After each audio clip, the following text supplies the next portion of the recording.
Hey friend, Tracy here. I did it. I got my first cashback card at 62. Was it worth it?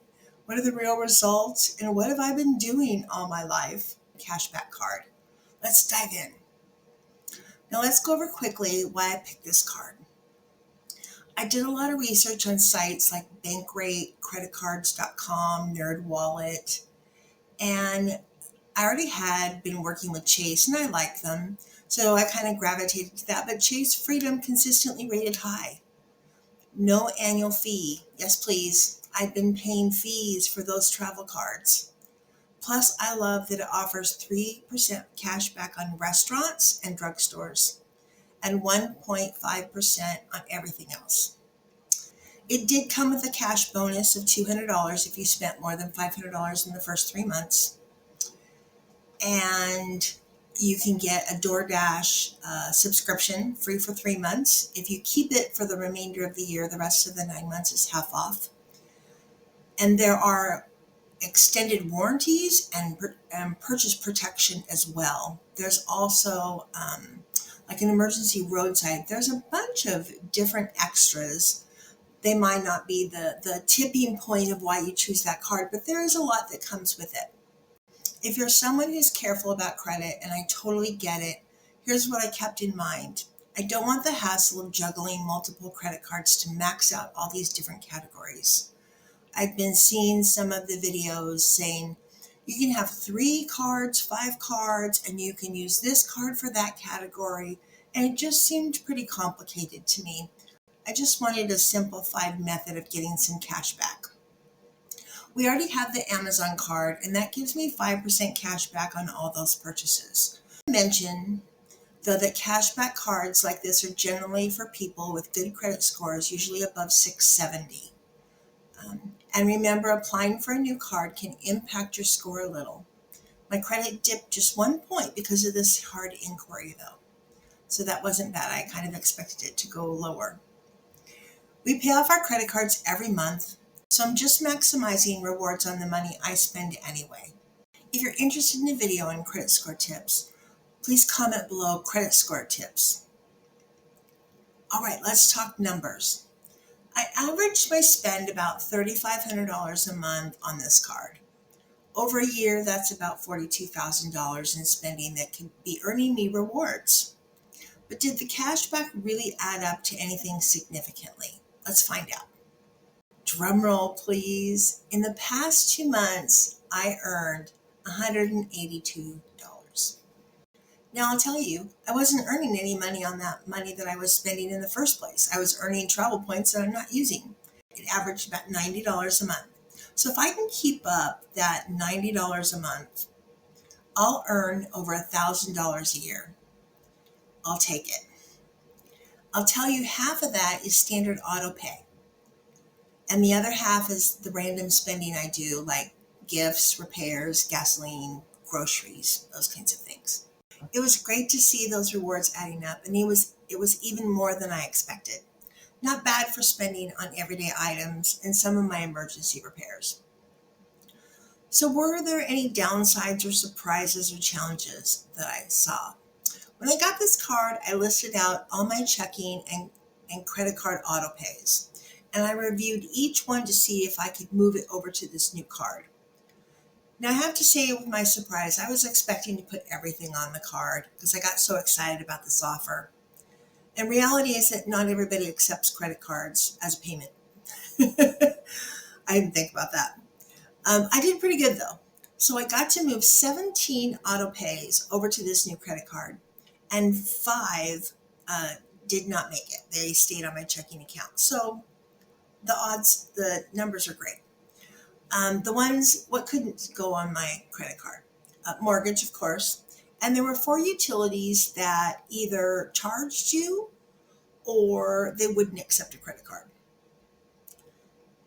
Some of these charges were more than the cash back that I would get, so I kept them on the checking account. On the other hand, it could be better to stay on the checking account. For example, Verizon gives you a $20 monthly discount for using an auto pay from your checking account. That's $240 a month or a year. So I'm going to leave it in the checking account and keep my $240. Okay, there weren't really any surprises here pertaining to the card itself, but I will say be mindful of the cashback temptation, where you might feel you're getting rewarded for spending. I made sure to stick to my regular purchases and ensure those shiny 5% cards in specific categories were tempting. But I am happy with the Chase Freedom card. If you're interested in this card or its sister card, the Chase Freedom Flex, which does have some higher categories, but it rotates on a quarterly basis. And while for that quarter, it might be great to get 5%, it's not all year. And their base is 1%. So I chose to keep the Freedom card at 1.5 base. There's a link in the description to sign up for either one of these cards. And if you do sign up and you get approved and you spend the $500 in the first 3 months, you get a sign-on bonus of $200. So look for the link in the description. The link will let you choose either the Chase Freedom or the Chase Freedom Flex. So go ahead and look at those other rotating categories and it may work for you.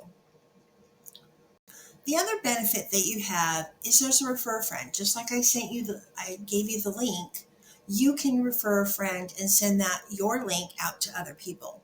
And anytime somebody gets a card off of your link, you'll get $50. So let's talk about maximizing our cashback. One of my favorite things to do is to stack rewards. So I use apps like Rakuten. I use frequent shopper programs, Kroger for fuel points. And so for today, I went and got gas. I got 40 cents off a gallon because I had points on my Kroger card. And then on top of that, I got 1.5% cash back on my Freedom credit card. So I'm pretty excited about this. I'm all about finding simple ways to save on things I'm already buying. Here's the fun part. What can you do with your cash back? How do you redeem this? You can redeem it for gift cards, and they even have a special section of gift cards that are on sale, 10 to 15% off. So there's even more savings. Right now, they're running a program on shopping Apple for 10%. That may rotate to other companies, I'm not sure.